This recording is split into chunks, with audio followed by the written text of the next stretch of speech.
Welcome all. आज हम शुरू करने जा रहे हैं अपना हिंदी ग्रामर का सेकंड टॉपिक शब्द विचार। इससे पहले हमने किया था इसका फर्स्ट टॉपिक वर्ण विचार। तो अब हम अपना मूव करते हैं इससे अगले टॉपिक पर, वो है हमारा शब्द विचार। तो हम आज क्या देखेंगे, शब्द क्या होते हैं, शब्द विचार। देखिए, वर्णों के योग से बने सार्थक वर्ण समूह को शब्द कहते हैं। मतलब वर्णों को जोड़कर, वर्णों के योग से मतलब वर्णों को जोड़कर बने सार्थक वर्णों के समूह को, सार्थक मतलब जिनका कोई अर्थ निकले, ठीक है, उसके समूह को शब्द कहते हैं। जैसे आप देखिए, मैंने लिखा के, मैं और ले, ठीक है, ये बनेगा कमल। ठीक, अगर मैं के ले करूं या ले के मैं करूं तो इनका सार्थक अर्थ नहीं निकलेगा। मक्कल कुछ नहीं होता, ठीक है, ल कम कुछ नहीं होता, हमारा वर्ड क्या बनता है, कमल। ठीक है, के, मैं और ले को मिलके अगर हम वर्ड बनाना शुरू करें तो ये इसका सार्थक मेल है, क्योंकि इसका अर्थ निकल रहा है। स अर्थ, सार्थक मतलब जिसका अर्थ निकले, सार्थक, स और अर्थ, ठीक है, जिसका अर्थ निकले वो सार्थक है। कमल का अर्थ निकल रहा है, मकल का कोई अर्थ नहीं होता, लकम का कोई अर्थ नहीं होता, तो ये सार्थक नहीं है। सार्थक समूह कौन सा है, ये वाला कमल। तो हमारा शब्द क्या हो गया, देखिए, तो क्या हुआ हमारा, वर्णों के योग से बने सार्थक। सार्थक का मतलब आपको समझ आ गया होगा, वर्ण समूह को शब्द कहते हैं। शब्द किसको कहते हैं, वर्णों के योग से बने सार्थक वर्ण समूह को शब्द कहते हैं। तो हमें क्या ध्यान रखने, शब्द में वर्णों के एक निश्चित स्थान होते हैं, ठीक है। जैसे मैंने आपको अभी समझाया था कि कमल में क पहले आएगा, म बाद में आएगा और ल सबसे बाद में आएगा, तो उनका स्थान निश्चित है। वर्णों का स्थान बदल देने से कई बार शब्द का अर्थ भी बदल जाता है। जैसे यहाँ पे कपड़ा है, कपड़ा, ठीक है, कपड़ा का अर्थ हमें पता है हमारा क्या होता है, क्लॉथ, कपड़ा जो हम पहनते हैं। अगर हम इसको पकड़ा कर दें तो पकड़ा का अर्थ बदल गया, ये दूसरा शब्द बन गया, ठीक है। तो ये सार्थक समूह नहीं है, बट इसका भी अर्थ निकल रहा है, तो ये सार्थक है, पर दोनों का अर्थ क्या हो गया, चेंज हो गया। पर इसी प्रकार कई बार कुछ ऐसा शब्द बन जाता है जो सार्थक नहीं होता, निरर्थक होता है। जैसे डापक, डापक कोई शब्द नहीं होता, ये निरर्थक शब्द है, ठीक है। वाक्य में प्रयोग किए जाने वाले शब्द पद बन जाते हैं जब हम इन शब्दों को एक वाक्य में प्रयोग कर देते हैं, ठीक है। वाक्य क्या होता है, शब्दों का समूह। जैसे शब्द क्या होता है, वर्णों का समूह, और वर्ण क्या है, हमारी भाषा की सबसे छोटी ध्वनि है जिसके टुकड़े नहीं किए जा सकते। उन वर्णों को हम जोड़ते हैं तो हमारा शब्द बन जाता है, और शब्दों को जोड़कर हमारा वाक्य बन जाता है, ठीक है। वाक्य को हम पद भी कहते हैं। वाक्य में नियमों में बंधकर उनके रूप में लिंग, वचन, कारक के कारण परिवर्तन हो जाता है, ठीक है। वाक्य में, वाक्य लिखने के कुछ नियम होते हैं जिनमें परिवर्तन कैसे होता है, लिंग, रूप, वचन और कारक के कारण उनमें परिवर्तन आता है। ये हम तब पढ़ेंगे जब हम आगे वाक्य करेंगे, तो हम इसको डिटेल में पढ़ेंगे। अब हमारा टॉपिक आ रहा है शब्द की विशेषताएं। शब्द वर्णों के मेल से बना एक वर्ण समूह होता है, ठीक है। शब्द क्या होता है, वर्णों के मेल से बनता है, ठीक है, वर्णों को जोड़कर बनता है शब्द, और एक वर्ण समूह होता है, वर्णों का समूह होता है, ग्रुप होता है, उसको हम शब्द कहते हैं। प्रत्येक शब्द का एक अर्थ जरूर होता है, ठीक है, प्रत्येक शब्द का हमें अर्थ जरूर मिलेगा। अगर उसका अर्थ नहीं है तो वो शब्द है ही नहीं, वो निरर्थक शब्द है। शब्द मिलकर ही वाक्य बनाते हैं, और शब्दों को मिलाकर क्या बनता है हमारा वाक्य। वाक्य बनाने के बाद शब्द शब्द नहीं रहता, बल्कि वह पद बन जाता है। जब हम शब्द को वाक्य में बदल देते हैं तो वो हमारा क्या बन जाता है, पद। अब हम करने जा रहे हैं शब्द भेद। शब्दों के कितने भेद होते हैं, इन 4 आधारों पर शब्दों के अनेक भेद होते हैं। शब्दों के 4 आधारों पर हम भेद लगा सकते हैं। पहला है स्रोत या उत्पत्ति के आधार पर शब्द का भेद, दूसरा है रचना या बनावट के आधार पर शब्द का भेद, तीसरा है अर्थ के आधार पर शब्द का भेद और चौथा है प्रयोग के आधार पर शब्द का भेद। ठीक है, तो सबसे पहले ही करते हैं स्रोत या उत्पत्ति के आधार पर शब्द का भेद।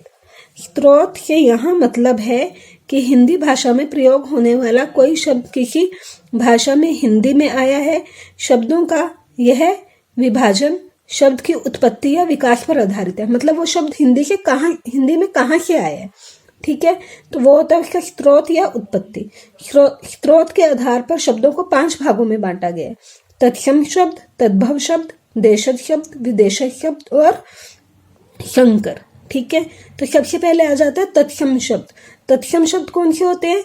संस्कृत के वे शब्द जो अपने मूल रूप में ही हिंदी के में ज्यों के त्यों आ जाते हैं, मतलब वो शब्द संस्कृत भाषा के हैं बट उनको ऐसे का ऐसा हम हिंदी में यूज करते हैं, उनको बोलते हैं तत्सम शब्द। जैसे सूर्य, गृही, जल, विद्या आदि, ये हमारे संस्कृत भाषा के शब्द हैं और इनको हम ऐसे टीच हिंदी में यूज कर रहे हैं, इसलिए ये तत्सम शब्द हैं। और तद्भव शब्द कौन से होते हैं? संस्कृत वे शब्द जिनका हिंदी में आने पर कुछ रूप बदल जाता है तो वो संस्कृत के पर कुछ रूप को हमने बदल दिया तो वो हिंदी में उनको ले लिया, तो वो हो गए तद्भव शब्द। जैसे संस्कृत के ये परिवर्तित शब्द तद्भव शब्द कहलाते हैं। जैसे खेत, खेत हिंदी का शब्द है, संस्कृत में हम बोलते हैं क्षेत्र। ठीक है, थोड़ा सा रूप हमने बदल दिया तो वो क्या हो गया? तद्भव। दूध, हिंदी में दूध बोलते हैं, संस्कृत में दुग्ध बोलते हैं, तो दुग्ध का थोड़ा सा रूप बदल दिया हमने, दूध हो गया। तो इस तरह के शब्द क्या हो गए? तद्भव शब्द। जैसे हाथ, हिंदी में हाथ है, संस्कृत में हस्त है। हिंदी में दांत है, संस्कृत में दंत है। ठीक है, तो ये शब्द क्या है? तद्भव शब्द। अब हम पढ़ने जा रहे हैं हिंदी में तत्सम और तद्भव शब्दों की सूची। हिंदी में प्रयोग होने वाले तत्सम और तद्भव शब्दों में कुछ उदाहरण हमें नीचे दिए गए हैं। देखिए, जैसे गृह, गृह हमारा तत्सम शब्द है, ये संस्कृत का शब्द है। तद्भव होके ये घर बन गया, हिंदी में आके ये घर बन गया।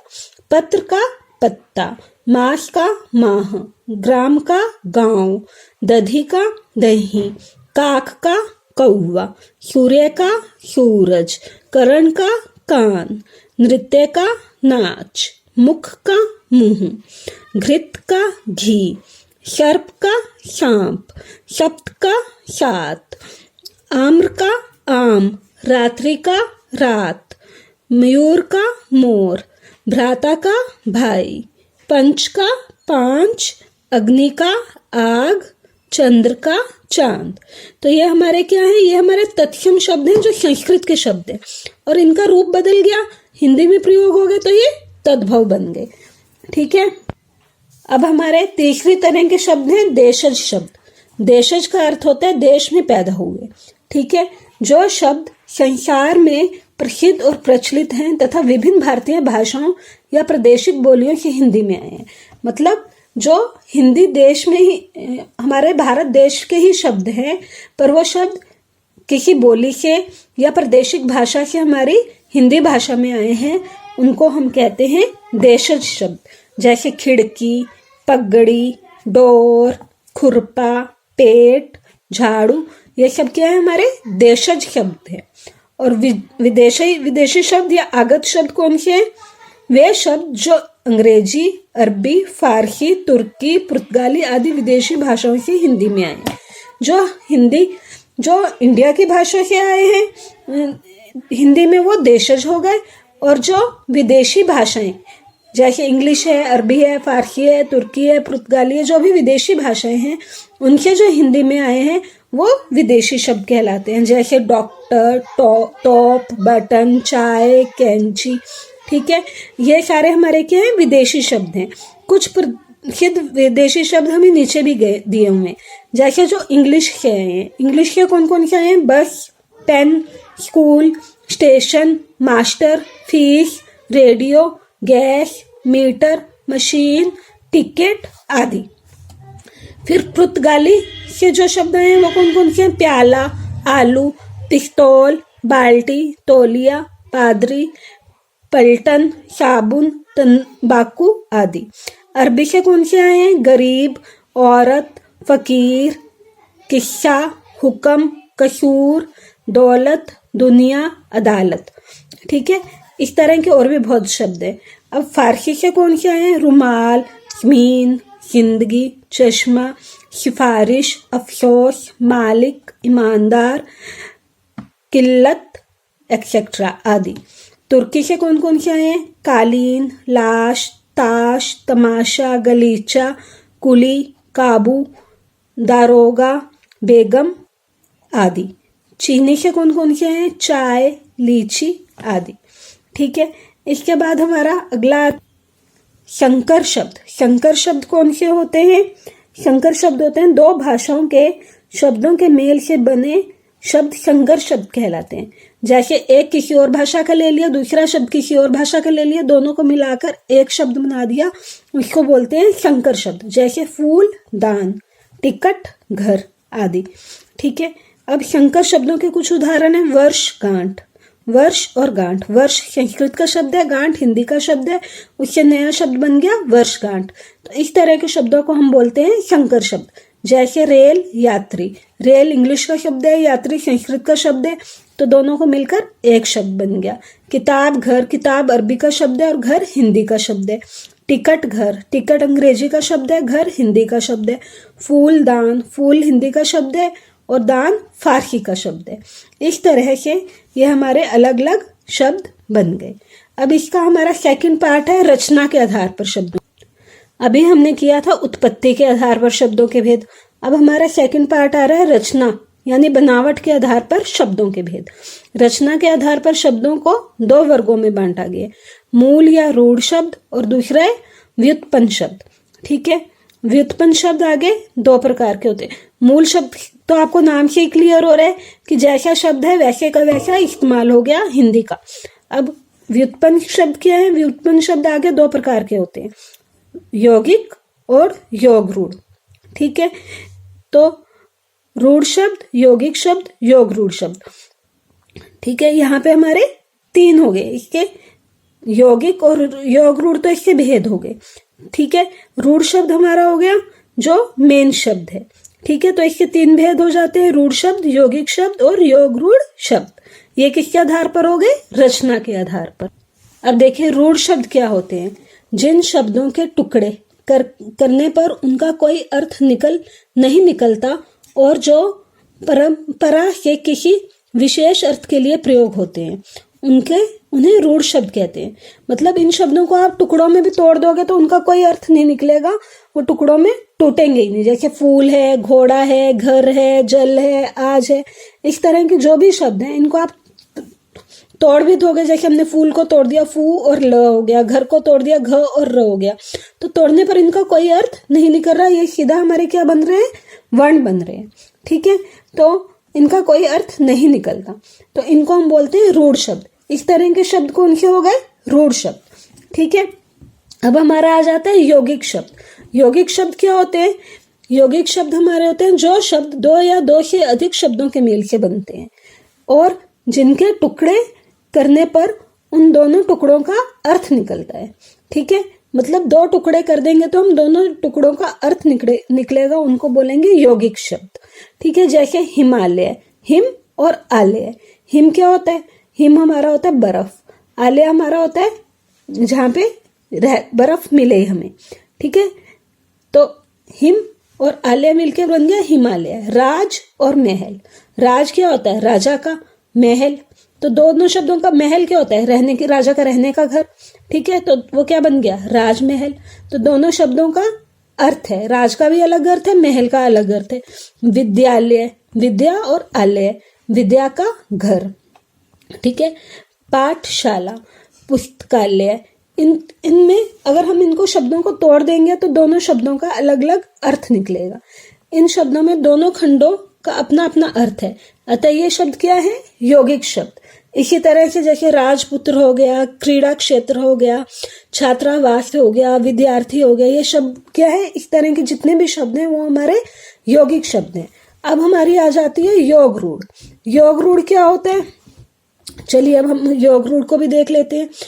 वे शब्द जो बनते तो दो शब्दों के मेल के हैं, किंतु वे अपने मूल शब्द के अर्थ को छोड़कर किसी विशेष अर्थ का प्रयोग होता है। ठीक है, मतलब मूल शब्द का अर्थ उसमें खत्म हो जाता है, यानी विशेष अर्थ में रूढ़ हो गए, उन्हें योग रूढ़ कहते हैं। उनका कोई नया ही अर्थ निकल गया। ठीक है, रूढ़ शब्द सबसे पहले हमने पढ़े।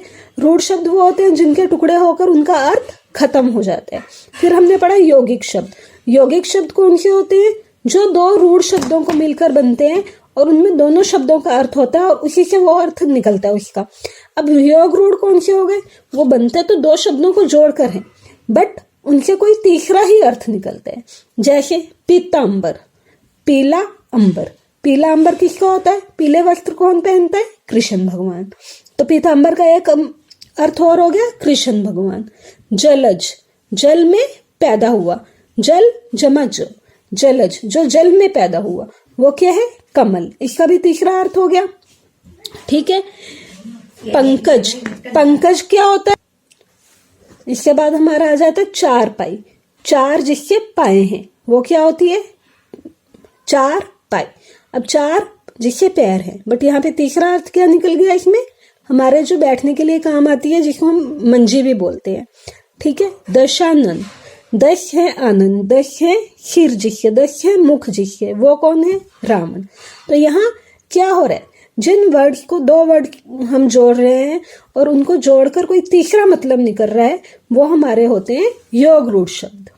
देखिए, हमने अब दो तरह के तो शब्द पढ़ लिए। सबसे पहले हमने पढ़े थे व्युत्पत्ति के आधार पर, दूसरे हमने पढ़ लिए रचना के आधार पर। अब तीसरे शब्द हमारे कौन सा है? अर्थ के आधार पर। ठीक है, अर्थ के आधार पर शब्द के भेद। शब्दों के अर्थ सदा एक समान नहीं होते, इसके कारण अर्थ के आधार पर भी शब्दों के चार भेद होते हैं। एकार्थी, जिनका एक ही अर्थ है, कोई दूसरा अर्थ नहीं है। अनेकार्थी, ऐसे शब्द जिनके अनेक अर्थ निकलते हैं। समानार्थी, जो समान अर्थ वाले होते हैं, या पर्यायवाची। ठीक है, विलोम शब्द या विपरीतार्थक शब्द। ठीक है, तो एकार्थी शब्द कौन से होते हैं? जिन शब्दों में एक ही अर्थ होता है उन्हें एकार्थी शब्द कहते हैं, जैसे ईश्वर, अहिंसा, रोटी, घोड़ा, गंगा आदि। अनेकार्थी शब्द जिन शब्दों में एक से अधिक अर्थ होते हैं उनको अनेकार्थी शब्द कहते हैं, जैसे अली। अली शब्द के तीन अर्थ हैं। भंवरे को भी अली बोलते हैं, सखी को भी अली बोलते हैं और कोयल को भी अली बोलते हैं। इसी प्रकार धन, धन के भी घन के भी तीन अर्थ हैं। घन के क्या अर्थ है? बादल, हथौड़ा और अधिक बड़ा। ठीक है, इसी तरह के मतलब और भी बहुत सारे शब्द हैं जिनके अनेक अर्थ निकले, तो उनको हम क्या बोलते हैं? अनेकार्थी शब्द। अब समानार्थी शब्द कौन से होते हैं? जिन शब्दों का अर्थ लगभग एक समान होता है और जो एक ही वस्तु के नाम के लिए प्रयोग होते हैं, उनको समानार्थी बोलते हैं। जैसे चंद्रमा को चांद भी बोलते हैं, शशि, इंदु, रजनीश, विभु, निशाकर, ये सब चंद्रमा के ही नाम है। तो ये क्या हो गया? समानार्थी शब्द। अपनी आने वाली वीडियोस में मैं आपको और भी समानार्थी, पर्यायवाची, विलोम शब्दों के जितने भी पार्ट हैं उनको हम डिटेल में अपनी आगे आने वाली वीडियोस में पढ़ेंगे। ठीक है, अग्नि, अग्नि को जैसे आग, पावक, ज्वाला, अनल, ये सब बोलते हैं। इसके बाद हमारा आ जाता है विलोम शब्द। विलोम शब्द क्या होते हैं? वे शब्द जिनका अर्थ एक दूसरे से उल्टा या विपरीत होता है उन्हें विलोम शब्द कहते हैं या विपरीतार्थक शब्द कहते हैं। जैसे सुख का विलोम शब्द क्या हो गया? दुख। आरंभ का विलोम क्या हो गया? अंत। अंदर का बाहर। एक, अनेक आदि शब्द एक दूसरे के विलोम शब्द होते हैं। एक का अपोजिट क्या हो गया? अनेक। विलोम क्या हो गया? अनेक। ठीक है, अब हमारी आ जाती है चौथी। चौथी क्या आ गई हमारी? प्रयोग के आधार पर शब्द के भेद। प्रयोग के आधार पर शब्द के भेद।